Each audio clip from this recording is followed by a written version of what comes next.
Hi, and welcome back to Rain or Shine Gardening. I'm Katie, and today I am going to plant some of my bulbs that I purchased months ago now. But it is spring bulb time planting. We just now, like in the last day, I think yesterday, got our very first frost of the fall. So that my ground is still not close to being frozen, which is good for my bulb planting. I should be able to dig pretty easily to plant my bulbs. I have some beautiful daffodils that I want to get planted, some tulips, and some alliums, I believe. So today is bulb planting, and I'm going to take you along with me to show you what I have in mind for where I want to get some things planted and show you what I have to plant. Okay, in this last year, this whole area of my yard looks very different because we did do a garden bed expansion project, and I put in my new brick border, and in the last month I did a lot of annual removal so that I could see where I want to plant up some of my bulbs. So I am ready now to get bulbs in the ground, and I want to show you a little bit about what I have to plant up today. So I did stick some of these already in a couple pots in my backyard, but today what I want to do is get some daffodils and some tulips in the ground up here in these new garden beds. In my front yard, I have planted tulips in the past. I do leave them in the ground over the season, and I get a return rate, but it's obviously not as good as the first year that I plant them. So I'll pop up a couple pictures of some of my tulips in my very front of my garden that I've had in past years. They've been really pretty. I tend to do a lot of the apricot pink, purpley colors for my tulips, and I happened to find a lot of those when I did bulb shopping this year. So I am going to plant some daffodils kind of strategically around in some areas of these new garden beds. I do want to plant them along the sides of my new flagstone pathway that I put in. I did cut down my fruit salad tree recently, so if you didn't see that video where I talked about why I did that, go check it out. I will link it below. And then I'm going to kind of sprinkle some of the daffodils around in other areas too. I am going to be mindful though that I am working on my rose garden redo project. It's taken a little bit of a hiatus because things have been really busy recently. But I do want to dig up my roses and replant that area. So this year I'm probably not going to be putting any bulbs in that area specifically, where I'm going to be working on my rose garden. But I do have these other beds here under my snowball tree where I've got some bluebells and things like that already planted. I do want to put some daffodils kind of around this new bed. This is what I picked up, and I picked up quite a few packages of bulbs from Costco this year. Some years they have really warm color bulbs and a lot of reds and things like that, which I don't tend to go for in my garden. I tend to look for more of the pinks and purples and those colors. But I do like to sprinkle in daffodils. Daffodils happen to be my husband, who's also my garden assistant, his favorite flower. So I like to include them because he loves them, and they're really great for spring bouquets too. So I did pick up a couple of these Dutch Master Narcissus, which we fondly know as daffodils. And these are just those great classic yellow, tall daffodils. I'm going to plant them kind of in clusters. So I don't want them all lined up straight in a row. I do want little clusters here and there. And I can still create a border with them, but have it kind of more in that style. This does say to plant them at a depth of 6 inches, and these do get to 18 inches tall. So they're a nice classic yellow narcissus, also known as daffodil, and I will get those planted up. And then some other things I have to plant. I do have some hyacinth. I already planted some of these in some pots as well, but I've got the pink pearl and the Delft blue. And these get only 10 inches high, so I might sprinkle those around in some areas. I don't have a lot of those left, so I might put a couple here and there. And then for tulips, I have a couple different things. I do have 50 of the Van Eyck and Mystic Van Eyck. I don't know if I'm saying that right, but I'll put up a picture on the screen of these two. So these tulips get 20 inches tall. Those, and these are really pretty, kind of a purpley pink color. And then I do have these purple prints and more of the Van Eyck here as well. So lots of pretty purpley pink tulips. And then I also have my tulips that I picked up from the Wooden Shoe Tulip Farm. And I drove down in, I think it was September, maybe it was October, to pick them up. And these are light and dreamy tulips. So I do have quite a few of these to get planted. Yeah, there's 50 in each pack. So I have 100 of the light and dreamy, and these will be, like I said, kind of sprinkled around in different beds. So that's what I have to plant today. I did want to mention too that when I dig my holes for my bulbs, I always use my bulb tone fertilizer. This really helps feed those bulbs. And then I do have a little auger, a bulb auger here that I'm going to be using today. It's connected to my drill, and that will make drilling holes for my bulbs really easy. I might have a shovel that I need to use in some areas too, but that should help out a lot with digging holes. I can just kind of zoom the holes in. I do know a lot of these beds, because I just redid them this year, they have really kind of fluffy compost in them. So now we will start getting these bulbs planted up. I will take you along with me and show you some of the holes that I'm digging and where I'm placing things. And then when I'm done, I'll take you through and kind of explain where I put things.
Okay, these are my daffodil bulbs, and as you can see, there's some obvious roots on these. So you can tell which side goes down in the hole because we want that root side to go down.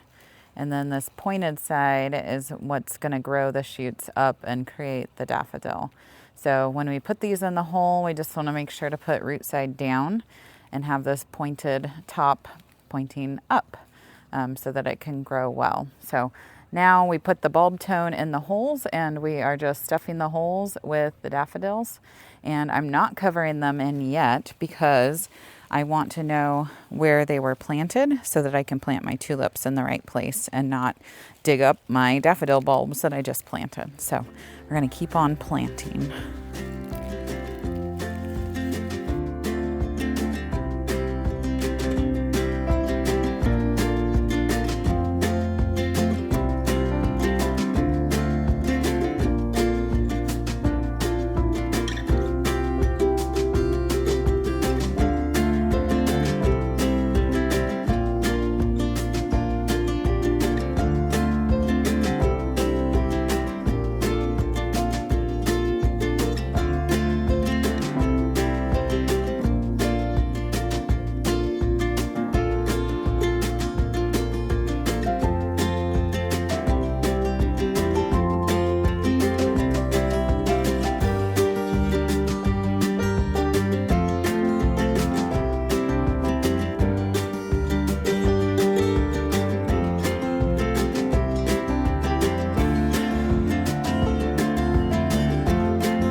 Okay, I think we are almost ready to start covering up our bulbs. So I got quite a few of the daffodils planted around the outside of this middle new raised bed, not raised bed, but new garden bed that we have here. Justin's just finishing up planting some tulips. So I did kind of groupings of 5 kind of throughout in between other plants that we have in here. We've got some roses, hydrangea, ferns, other perennials in this bed. So we are getting tulips kind of spread amongst the other plants in the interior of the bed, and then around the outside we did plant some hyacinths and some narcissus, some daffodils. We did get our other bed planted up, the one with the new flagstone pathway.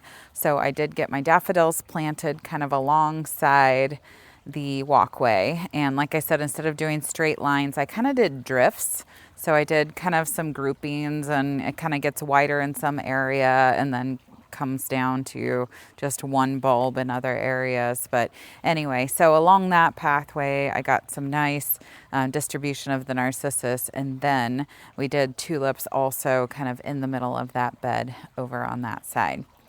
But you'll see that we did put bulb tone in every hole to make sure that our bulbs are fed and they're fertilized, and they're going to be all ready to go for the springtime.